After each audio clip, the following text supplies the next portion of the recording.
तो क्या वो अरबिक मूर्ति हैं? क्या मतलब है ये बोलने का? क्या कहना चाहते हैं वो?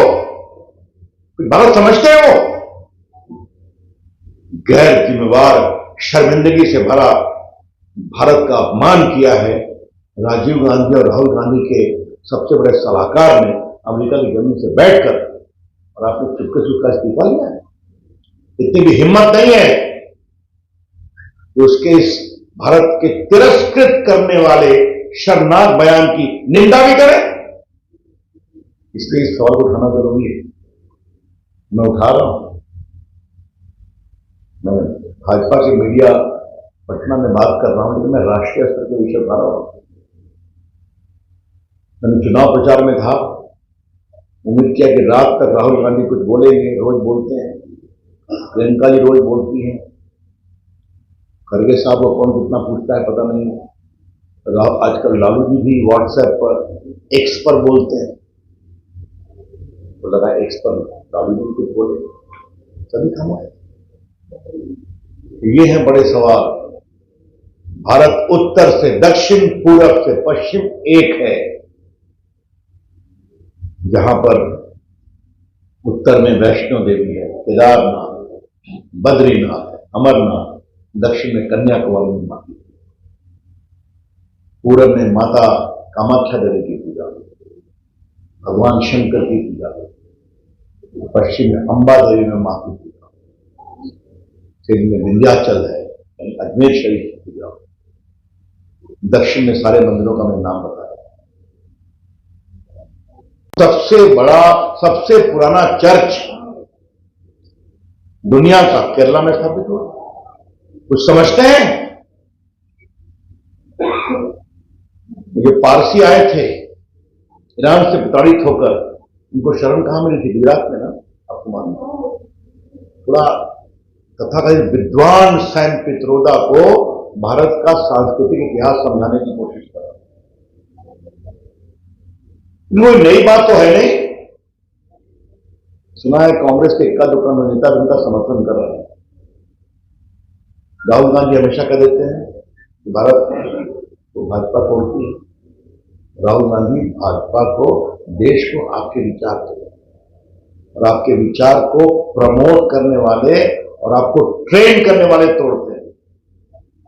याद है इन्होंने कहा था ना, 84 में राइट की बात हुई थी, हुआ तो हुआ, राम मंदिर से रोटी मिलने वाली है क्या? ये इनका कमेंट। उनके सारे कमेंट आज है हमारे पास, सब बतला देंगे। लेकिन उनके इस तरह की शर्मनाक, भारत को बदनाम करने वाली टिप्पणी पर ये जो नेताओं की खामोशी बहुत बेचैन कर रही है। इसका मतलब है मौन स्वीकृति लक्षणम में एक आपने शब्द सुना ना, बातें सुना, योर साइलेंस इज कॉन्स्पिक्यूअस। ये बहुत दुर्भाग्यपूर्ण है। भारतीय जनता पार्टी और एनडीए दोनों भारत की सांस्कृतिक एकता, भारत की भौगोलिक एकता के पक्षधर है। हम सभी मानते हैं कि भारत एक सूत्र में बंधा हुआ है।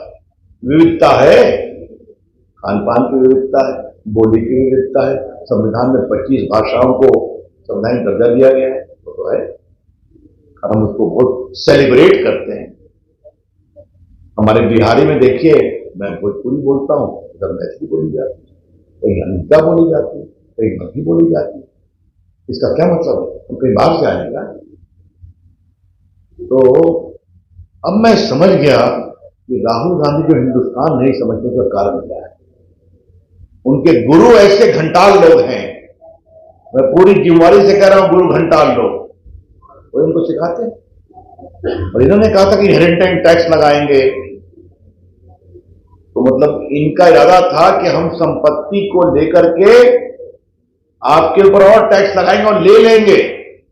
जिस आइडिया को मैंने लालू जी का नाम बहुत नीचे, लालू जी को एक्स पर कहने में क्या दिक्कत हो रही है?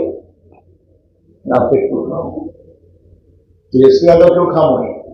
राहुल गांधी क्यों खामोश है? सोनिया गांधी क्यों खामोश है? प्रियंका गांधी क्यों खामोश है? शरद पवार क्यों खामोश है? ये बड़े सवाल है। 24 घंटा हो गया ना भारत को इस तरह से क्या दिखाया गया दुनिया की नजरों में। वो तो मैं इस पर कुछ टिप्पणी नहीं करूंगा।